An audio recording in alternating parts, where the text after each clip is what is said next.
What's up, everybody? Sean the D-Man here. Hope you guys are doing great. Hope you guys had yourselves a great Tuesday night, especially if you were around the Auburn area where you had not only the start of football spring camp with Alex Golish, which sounds like had hit off to a really good start for the Auburn Tigers football team. Everybody's looking forward to that. I talked a little bit about that yesterday morning's video about some things that I want to see in regards to the football side of things during camp for the next month or so. Basketball wise, Auburn beat South Alabama 78-67 in the first round of the NIT. Obviously, I talked a little bit about it in yesterday morning's video as well. Just to reiterate, I was fine with Auburn going to the NIT. It was just depending on who's going to show up and stuff like that. And boy, was this an interesting thing because Keyshawn Murphy chose not to show up for the game. It sounds like he didn't even let the staff know he wasn't going to play. He just didn't show up to practice. He just didn't do it, and it is very unfortunate because it sounded like he was like a leader or somewhat of a leader in the locker room. But I mean, it is what it is. But South Alabama gave Auburn everything they wanted in the first half, and then some. Obviously, you can see here about the stats. That was a Chase Harris, 29 points for them. Really was the sole reason that they were in the game. I think the announcers mentioned that like they don't really run. They're not a very deep team. Like their best scorer, who averaged like 17 points a game, was out. I guess for the rest of the season or something. But I mean, give credit to credit is due. They came out with a plan, and I think the announcers mentioned it also, where they allowed the fewest, like basically 2-point percentage, where they basically force opponents to take threes, and it sounded like it hurt them in their conference tournament because they played. Who did they play? Georgia Southern, I think it was, and they mentioned how Georgia Southern made 23 threes to beat South Alabama. And in this game, listen, in the first half, it was you're like, are we about to have the same issue that we've been seeing all season long with this basketball team? No, apparently. Well, in the first half, you were kind of nervous, but in the second half came, they made adjustments, and man, what some adjustments. So let's get to the Auburn side of things. Keyshawn Hall, 21 points. Kevin Overton, 21 points. He was 0 of 5 in the first half, and he just lit it up in the second half. It was just crazy to watch how he could not miss.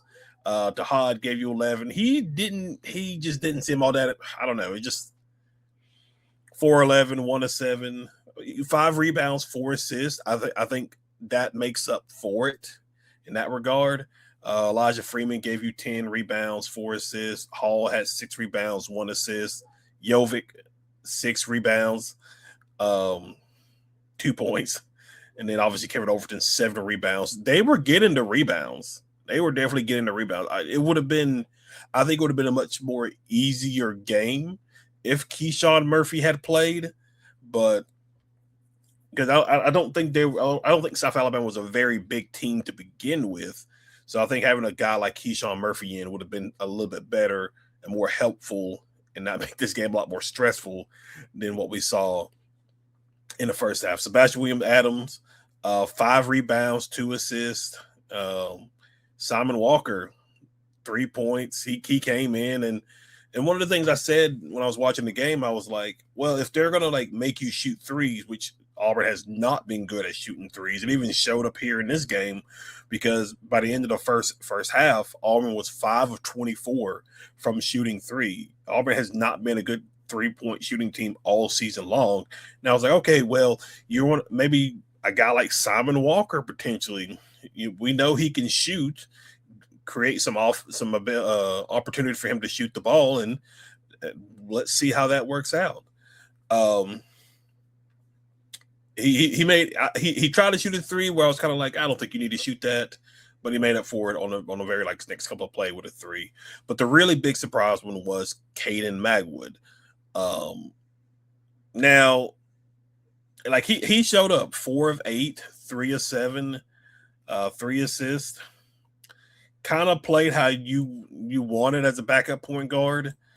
He was efficient. Like obviously he was 3 of 7 from three.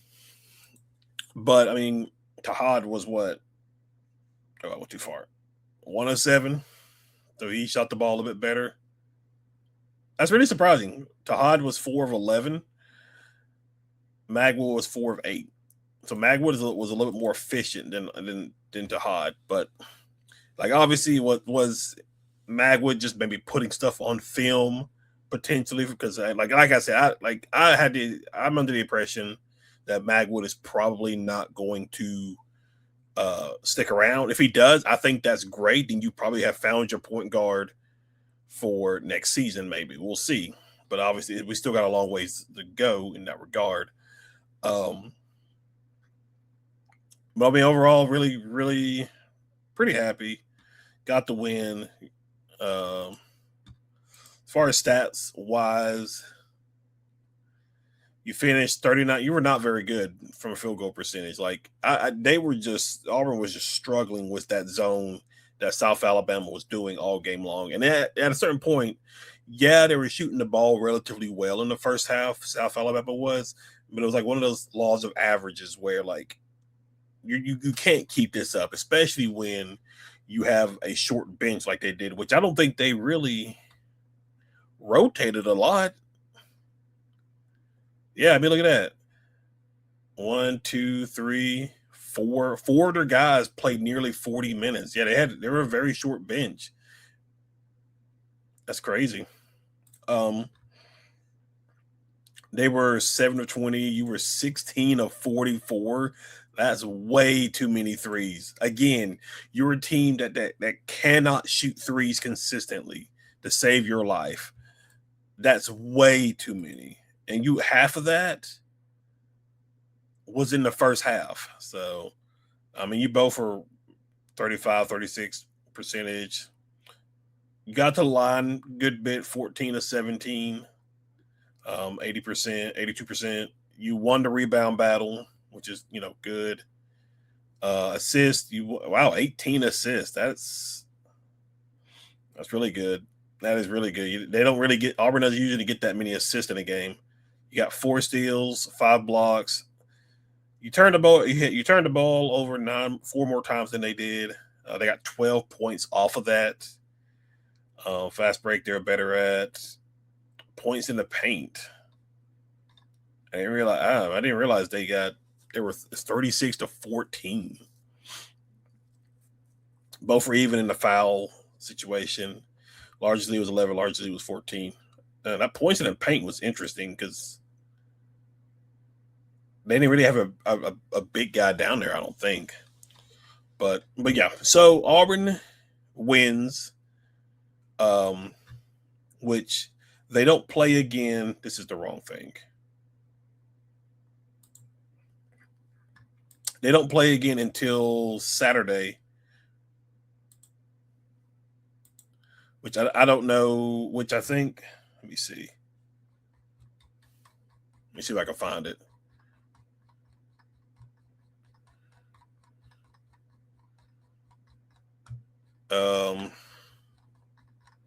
There it is. Which they are going to be waiting for the winner of Seattle U and St. Thomas, which are they playing now? They started at 10.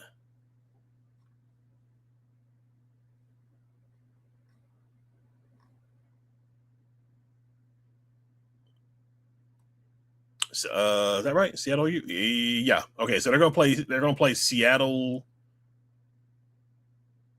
Yeah, they're gonna play Seattle U.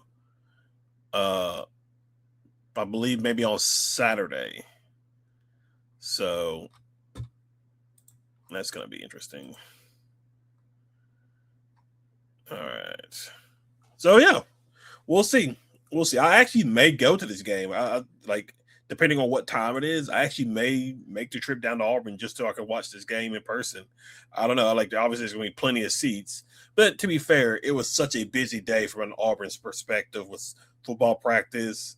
The baseball game with Auburn just absolutely bushwhacked the number 3 team, Georgia Tech, and then also they got Texas coming to town on this weekend as well. So it's probably gonna be another busy weekend in Auburn for sure. But guys, that is relatively it. Just wanted to drop this quick little video. If you're new to the channel, be sure you hit that like and subscribe button, comment below. But other than that, I will see you guys in the next video. Y'all have a good one.